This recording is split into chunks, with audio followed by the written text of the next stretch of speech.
धर्मस्य सर्वधर्म स्वरूपिणे अवतार वरिष्ठाय रामकृष्णाय ते नमः। পূজনীয় স্বামী সুপর্ণানন্দজি মহারাজের রচনা শ্রী রামকথা গ্রন্থ থেকে পাঠ, পৃষ্ঠা সংখ্যা 32। নারদ খুশি হলেন, বললেন, শ্রূয়তাম, শোনো, খুবই দুর্লভ গুণ, তাও আবার একটি মানুষকে আশ্রয় করে তারা থাকবে। আমি একজনকেই জানি, তিনি রাম। ইক্ষ্বাকু বংশে জন্মেছেন।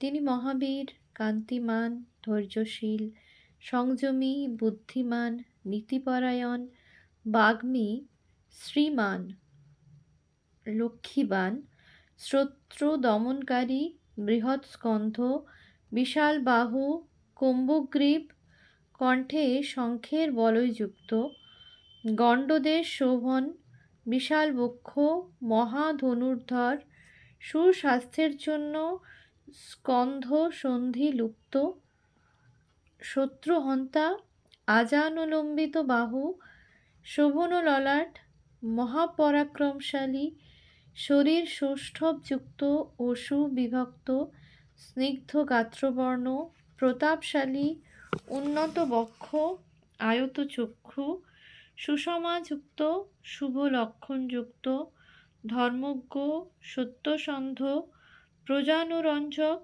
যশস্বী, জ্ঞানী, শুদ্ধাচারী, বিনয়ী, সংযমী, যোগ সমাধিযুক্ত, প্রজাদের প্রতি সমদর্শী, প্রজাপতি সম, শ্রীযুক্ত, সবার রক্ষাকর্তা, ধাতা, শত্রু পীড়ক, জীবলোকের রক্ষক, ধর্মের পরিপালক, স্বধর্ম রক্ষক, স্বজন পালক, বেদ বেদাঙ্গের তত্ত্বজ্ঞ, ধনুর্বেদে পারঙ্গম, শাস্ত্র তত্ত্বজ্ঞ, স্মৃতিযুক্ত, প্রতিভাশালী, সর্বলোকপ্রিয়, সচ্চরিত্র, উদার, বিচক্ষণ, সজ্জন সেবিত, পূজার্হ, সবার প্রতি সমান দৃষ্টিসম্পন্ন, সর্বদাই প্রিয় দর্শন, কৌশল্যার আনন্দবর্ধক, সকল গুণ ও মন্দির, সমুদ্রবৎ গম্ভীর, হিমালয় সদৃশ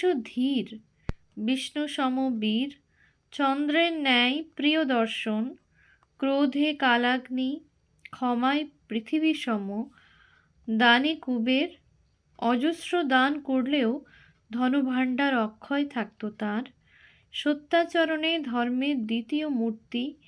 এই ৬৮টি গুণের কথা নারদ শোনালেন। অথচ বাল্মীকি মাত্র ১৫ গুণের আধার কে তা জানতে চেয়েছিলেন। অবশ্যই আশাতীত প্রাপ্তি ঘটেছে বাল্মীকির।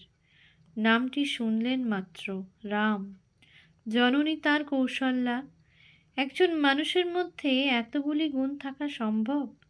এমন সদ্গুণের সমাবেশ মানুষে থাকা সম্ভব কি না, এমন ভাবনা আসা স্বাভাবিক। নারদ সেজন্য পরিষ্কার করে বললেন, দশরথের এমন গুণবান পুত্রই রাম। জ্যেষ্ঠ পুত্র বলে এবং সর্বগুণান্বিত বলে রাজা তাকে যৌবরাজ্যে অধিষ্ঠিত করতে মনস্থ করলেন। এমন সময়ে রাজার প্রিয় পত্নী কইকেয়ী বরদানে শপথবদ্ধ রাজাকে বরদানে বাধ্য করলেন। ২টি বর হল রামের নির্বাসন, ভরতের রাজ্যপ্রাপ্তি। সত্যপরায়ণ রাম বনে গেলেন, সঙ্গে স্ত্রী সীতা, ভাই লক্ষ্মণ। এভাবে সংক্ষেপে রামায়ণের কাহিনী বর্ণনা করে রাম রাজত্বের স্বরূপ কীর্তন করলেন। খুশি হয়ে বাল্মীকি শিষ্যদের সঙ্গে যুক্ত হয়ে নারদের পূজা করলেন। নারদও আকাশপথে দেবলোকে প্রস্থান করলেন। এরপর কি হলো বাল্মীকি মুনি তমসা নদীর তীরে গেলেন। একটি নির্মল স্নানের ঘাট দেখে শিষ্য ভরদ্বাজকে বললেন, দেখো কি সুন্দর ঘাট, জল কেমন স্বচ্ছ, ঠিক সচ্চরিত্র মানুষের অন্তরের মতো। প্রসন্ন অম্বু সৎমনুষ্য মন যথা।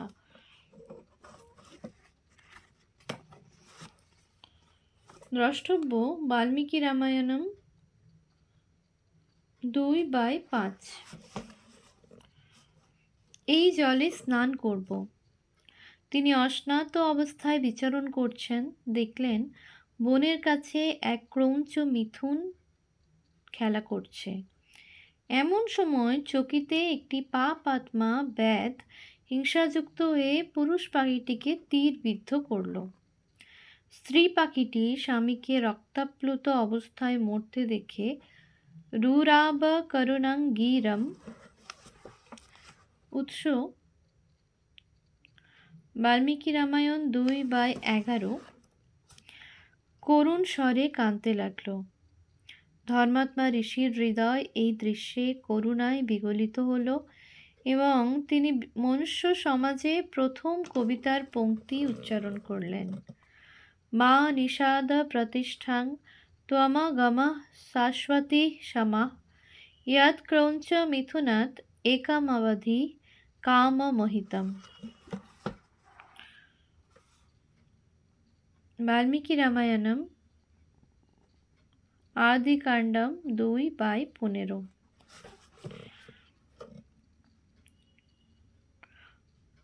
ওরে নিষাদ, তুই এই পাখি দুটির মধ্যে আনন্দরত একটিকে মেরে ফেললি, তাই কোনো দিন তুই মানব সমাজে স্থায়ী প্রতিষ্ঠা পাবি না।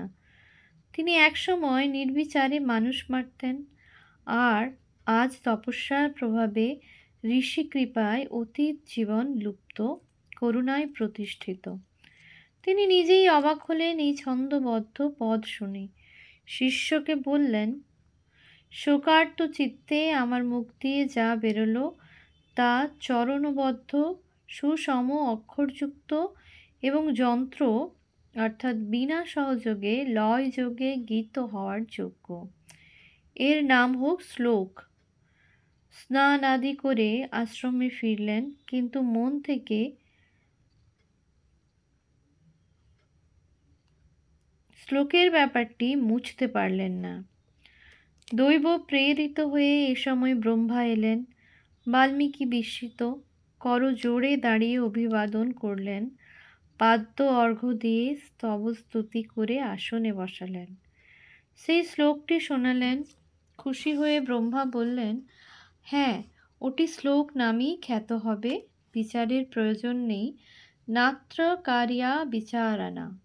আর শোনো, আমার ইচ্ছাতেই এসব হয়েছে। স্বয়ং সরস্বতী তোমার মধ্যে প্রবেশ করেছেন।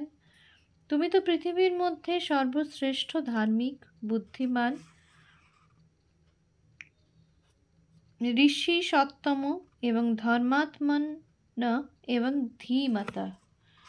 ভগবান রামচন্দ্রের চরিত কথা সমগ্রভাবে রচনা করো। রামস্য চরিতাং কৃতস্নাং কুরু। তুমি তো নারদের মুখে সেই বীরের লীলা কথা শুনেছ, সে কথা এবং আরও যা অজ্ঞাত আছে সব রচনা করো। ভয় নেই, সবই তুমি জানতে পারবে। যতদিন পৃথিবীতে পর্বত সমুদ্র থাকবে, ততদিন এই পবিত্র রামায়ণ কথা জনসমাজে প্রচারিত থাকবে। শুধু কি তাই, এর সঙ্গে তুমিও ত্রিভুবনে বিরাজ করবে। দ্রষ্টব্য বাল্মীকি রামায়ণম 2/15। ব্রহ্মা বিদায় নিলেন।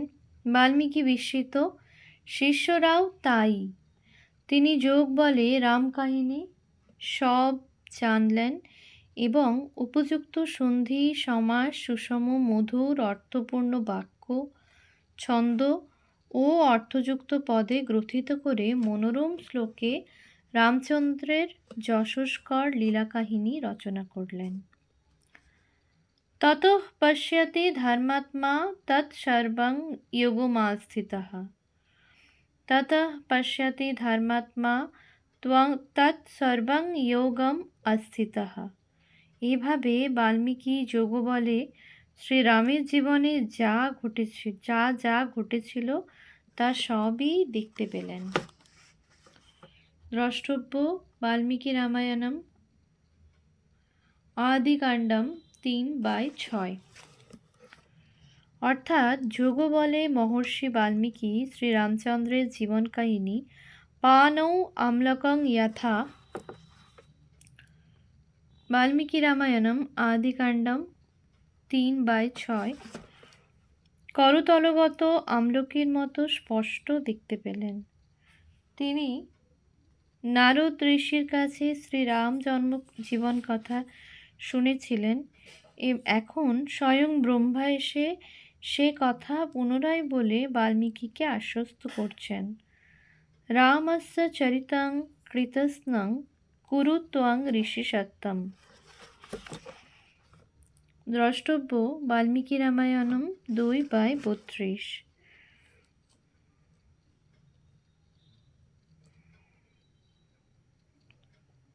অর্থাৎ কিছু বাদ না দিয়ে সব লিখবে। শ্রীরামচরিত তুমি তো আগেই নারদ মুখে শুনেছ, আরও শোনো। রাম, লক্ষ্মণ, সীতা এবং রাক্ষসদের সম্বন্ধে তোমার যা জানা হয়েছে, যা এখনও অজানা, তুমি সবই বর্ণনা করো। তোমার অজানা যা আছে তাও সর্বং বিদিতাং তে ভবিষ্যতি। দ্রষ্টব্য বাল্মীকি রামায়ণম আদিকাণ্ডম 2/35। সব বিদিত হবে। তোমার কাব্যে একটা কথাও মিথ্যা হবে না। অত্র তে কাব্যে কাচিৎ বাক্ অনৃতা না ভবিষ্যতি। দ্রষ্টব্য বাল্মীকি রামায়ণম আদিকাণ্ডম 2/35। ব্রহ্মার ইচ্ছাতেই স্বয়ং সরস্বতী বাল্মীকির হৃদয়ে প্রবেশ করেছেন। ব্রহ্মা তা জানিয়ে দিয়ে আশ্বস্ত করেছেন আদি কবিকে। মৎছন্দাৎ এব তে ব্রহ্মণ প্রবৃত্তা ইয়ং সরস্বতী। বাল্মীকি রামায়ণম আদিকাণ্ডম 2/31। সুতরাং রামায়ণ সত্যসন্ধ ঋষির সত্যময় শ্রীরামের কাহিনী। তা ধর্মযুক্ত, অর্থযুক্ত, কাম ও গুণ সমৃদ্ধ, সমুদ্রের মতো রত্নবহুল, সবার শ্রুতি মধুর এবং অবশ্যই মোক্ষপদদাতা। ব্রহ্মার নির্দেশ অনুযায়ী তিনি যথা কথিতং পূর্বং নারদেন মহাত্মনা। দ্রষ্টব্য বাল্মীকি রামায়ণম আদিকাণ্ডম 3/9। ঋষি নারদ যেমন বলেছিলেন তেমনি রঘুবংশ চরিত বর্ণনা করলেন।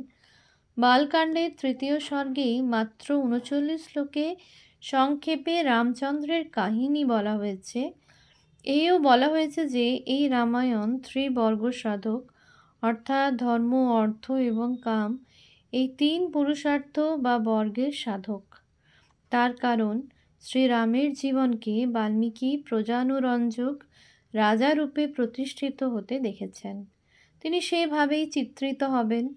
তার জন্ম থেকে শুরু করে তার রাজ্যাভিষেক, সৈন্যদের বিদায়, রাষ্ট্রানুরাগ, সীতা পরিত্যাগ সব বর্ণনা করলেন। তিনি গৃহস্থ প্রজানুরঞ্জক রাজা শ্রীরামকে তুলে ধরলেন। এই রাজাকে দেখে সকলে ধর্মযুক্ত হয়ে অর্থ এবং কামের, অর্থাৎ ত্রিবর্গ সাধনযুক্ত হয়ে সেবা করবেন। স্পষ্টত রামায়ণে ত্রিবর্গেরই প্রতিষ্ঠা আছে। চতুর্থ পুরুষার্থ মোক্ষের কথা নেই, থাকার কথাও নয়। স্বয়ং শ্রীরামই পরবর্তীকালে ইষ্ট হয়ে উঠেছেন, অবতার রূপে পূজিত হয়েছেন। আমরাও তার ত্রিবর্গকে অবহেলা করে তাকেই পাওয়ার জন্য মোক্ষমার্গী হয়েছি। শ্রীরাম আমাদের মুক্তিদাতা, এই বিশ্বাসই আজ আমাদের অবলম্বন। ওম শান্তি শান্তি শান্তিः। হরিः ওম তৎসৎ। শ্রীরামকৃষ্ণার্পণমস্তু।